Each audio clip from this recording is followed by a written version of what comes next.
morning, everyone. This is Adele, and as you can see, I am on the road and on my way up to Perth. I will share a little bit later what the reason is for my trip up to Perth. Now, if you have watched episode 3, you will remember that I was also on my way up to Perth to pick up Peter, and that I lost my sunglasses. So on Thursday I bought myself a new pair of sunglasses, which I'm very grateful for because it helps me a lot.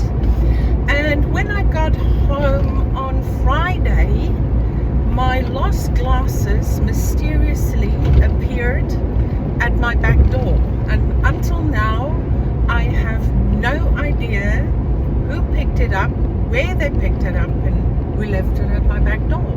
But I'm very grateful because I really do love those sunglasses, but they're staying in my cupboard for now. Now, today is not a good day for me. I'm not feeling well. It's a challenging day, and that's what I said previously, to find a day where I feel okay and my time allows me to make these videos. And this, coming to think of this, is one of the things that has been really difficult over the past 10 years, 2 months, is people tell me, but you look so good. And yes, I can dress up the outside, but I cannot unzip my body and flash what's going on inside. And I think a lot of times people think, she's just full of nonsense or pretending. I don't know. And I don't know if there's any of you that can relate to this feeling.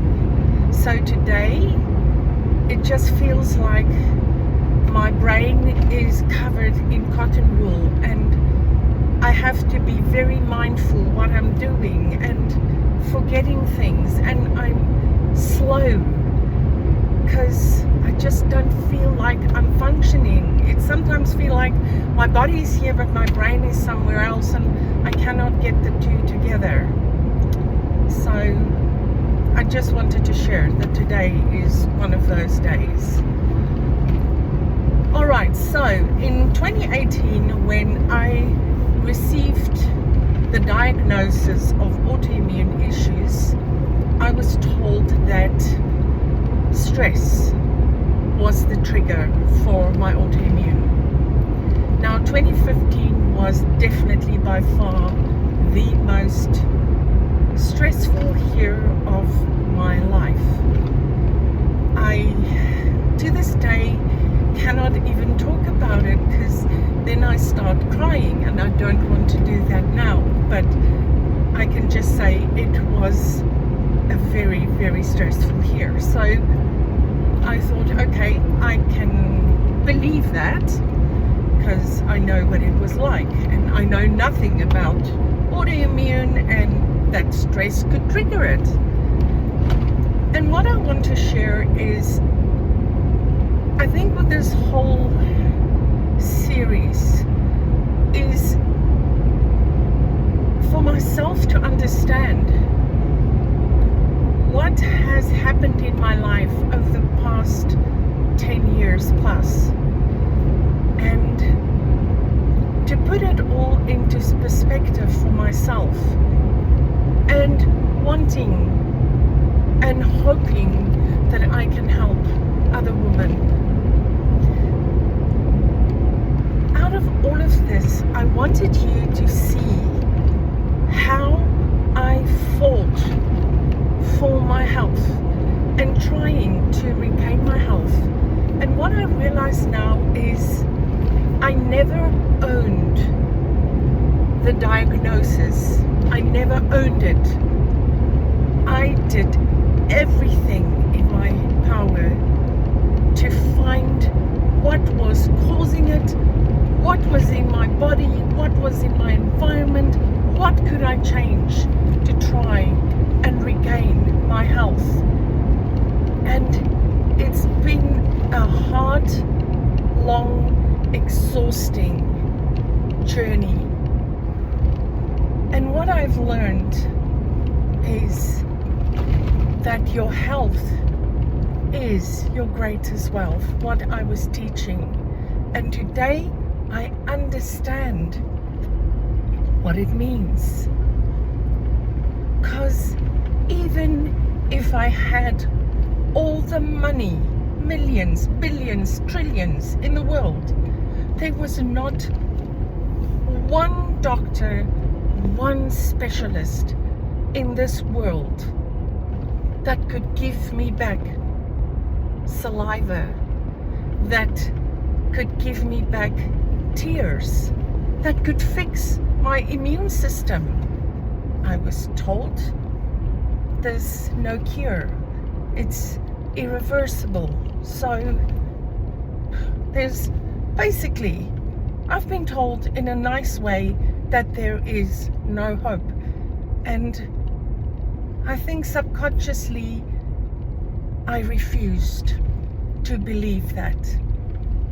But I tell you, the closer I came to 10 years, I was starting to lose hope.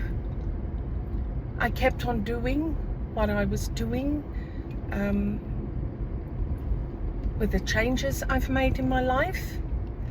Even in August 23, we decided to move to the farm because, again, we had many reasons, but one of the reasons, oh my goodness, here comes a beautiful vintage car that they have restored so beautifully. Wow, I love those. Sorry.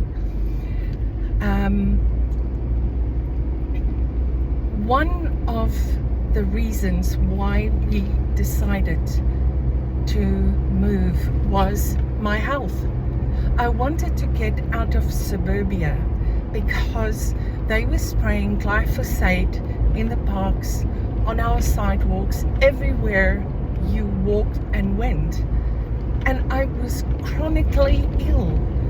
And each time I got ill, it took me longer and longer to recuperate. And I just felt to get out of suburbia, in the country, far away from the city and suburbia, that I would feel better and maybe again regain my health. Okay, I didn't completely regain my health, but I didn't get ill as often as I did while living in suburbia. And if I have to think back now, the last time I was ill was at sort of the end of 24. So every decision was made for my health. But let me tell you, I had no idea what I was getting myself into, saying that it's fine. We can live on a farm. We can have sheep and chickens and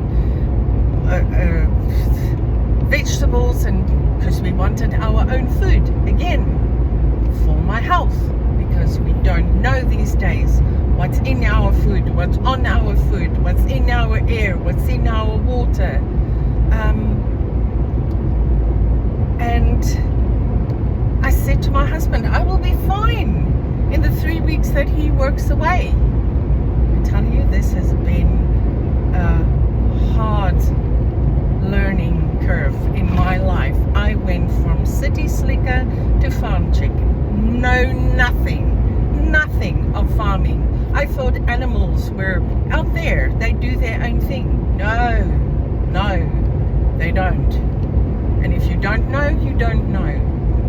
And what got to me was, out of my ignorance, lack of knowledge, lack of experience, my animals paid the price, and that broke my heart, literally. But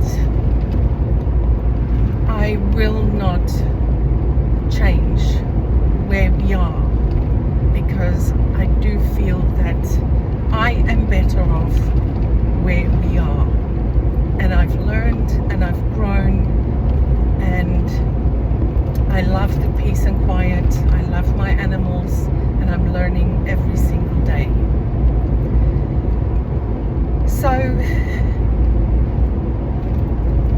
I wanted to share in this video that sharing all of that previous videos was for you to see how I have battled to regain my health, and it has not been an easy journey. And I'm sure there are other ladies out there that's going through the same. But again, all of us are different. Our bodies are different. We all react differently. We have different genes. We have different circumstances. But in all of this, there might be that one factor that can change my life and might change your life. And that's what I want to share. I'm going to end this video here because I don't want it to be too long, because it takes a very long time to upload. And then I'm going to continue with episode 6. Alright, I'll be right back.